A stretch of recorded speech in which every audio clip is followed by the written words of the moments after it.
Everybody stand. Unless the baby you are carrying is bigger than you. If the child you are carrying is bigger than you, you are permitted to sit down. If not, please stand on your feet. All right. Jerry, I think you are over there. You read for us from Hebrews chapter 4,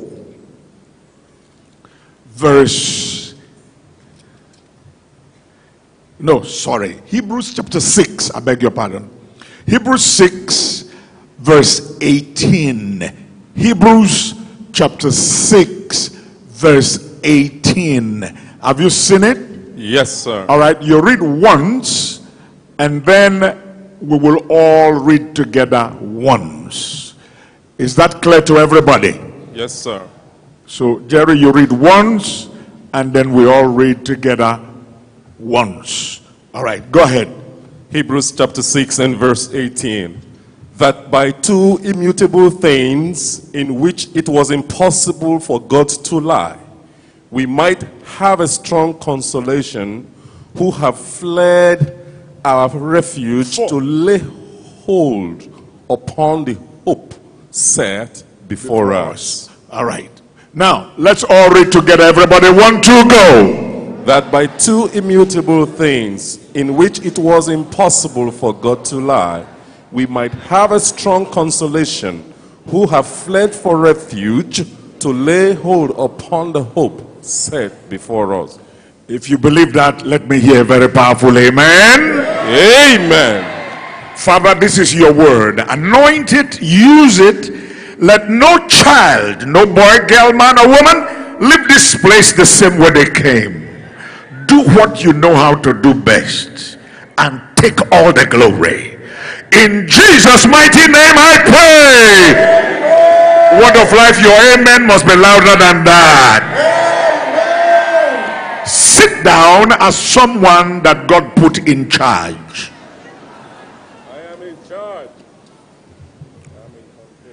Now, before I begin to preach, let me again explain what I explained in the first service. Remember that I have already said here in Word of Life that I don't dream much. I am one of those pastors who, I just tell you the way it is. I don't dream much. I guess, you know, someone tried, because I always say it, so someone told me, the reason you don't dream much is because you don't sleep much. You know, and then it was then I understood that is why I don't dream much, actually. I end up sleeping 2 hours, sometimes 3 hours. And, you know, if I sleep 4 hours, that is an incredible breakthrough, you know. But generally 2 hours, 3 hours. So, and it's not deep. It's not a very deep sleep. So, if you are going to dream, you really have to sleep, you know. So I don't dream much.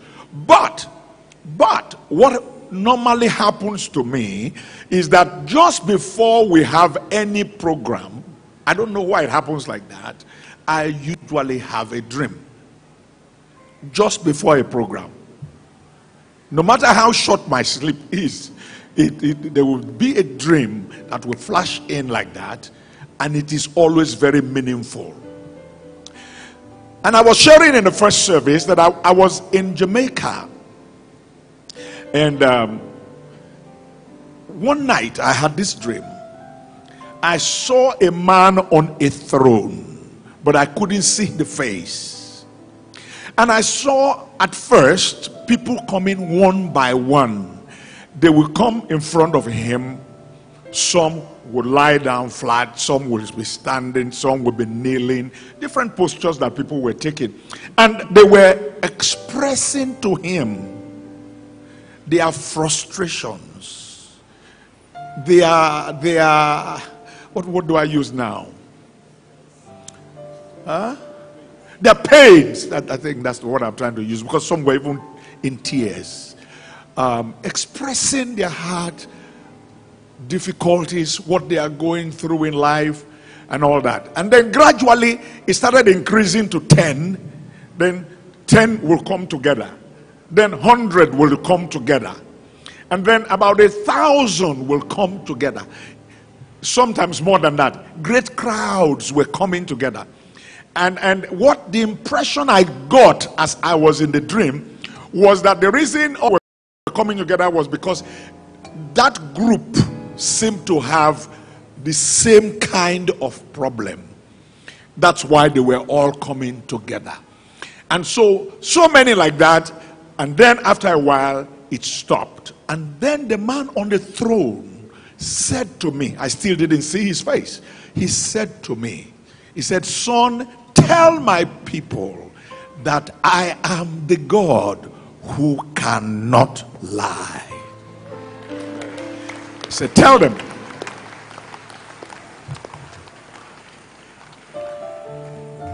That's all he said. And I woke up from, I think it was a sleep or trance. I don't know how to explain it, but I woke up. And he said, tell my people. And it just happens that I have been, I don't know if I preach in this church, but I've preached in one or two places, the God who cannot lie. Now, I was going to continue my teaching or my preaching on foundations today. I was prepared for it and all, but God just canceled the whole thing. I have known God for quite a while. And when he says, don't do this, do this, if I don't follow, I will just be doing my own thing. And I never want to do that. So today my message is simply titled, God cannot lie. I want you to say it. If you like to sit down, okay. If you like to stand, all right. But I want you to say it 7 times with conviction. God cannot lie. One. God cannot lie. 2. God cannot lie. 3. God cannot lie. 4. God cannot lie. 5. God cannot lie. 6. God cannot lie. 7. God cannot lie. Let's all say it the 8th time together. God cannot lie. God cannot lie. His word will surely come to pass. Here we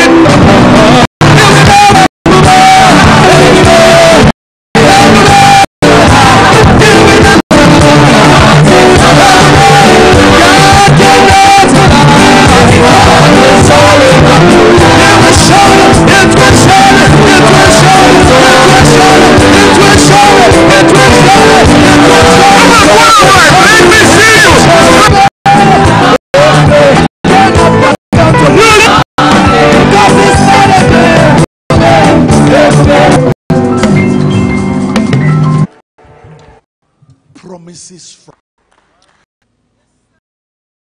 when we do what we do, pretend say work of God difficult for me. I want to hear very powerfully. God cannot do. He cannot lie. Which means whatever he told you, if you believe me, your amen. The strength with your heart originate from your heart, not from your head, not from your words. You got it wrong. Can't lie. He saw the word through this God who can, which means this God by his eye, the word of God. God cannot lie. If you because I've waited for 25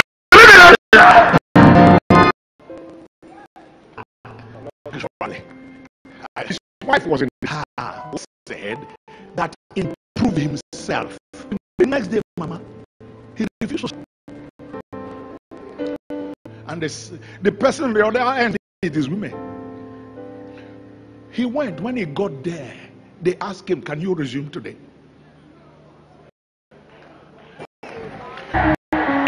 go let people know for daytime.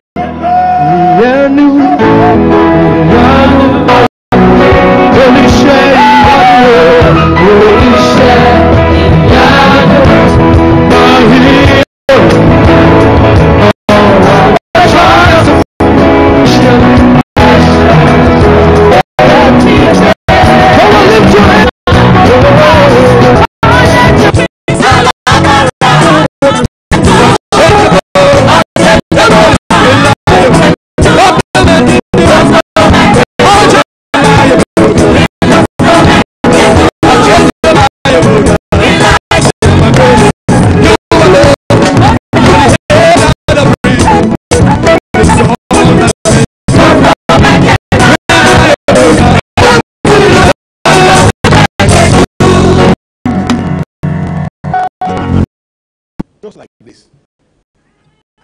She said, I laid my hands on her. I did not even know. She said, since that previous night, she has taken control. About it does not in 17 verse. Abraham was 90.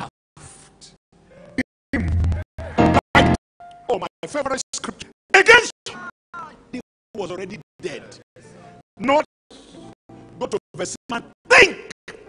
Therefore we see you are wrong. I pursued you must come.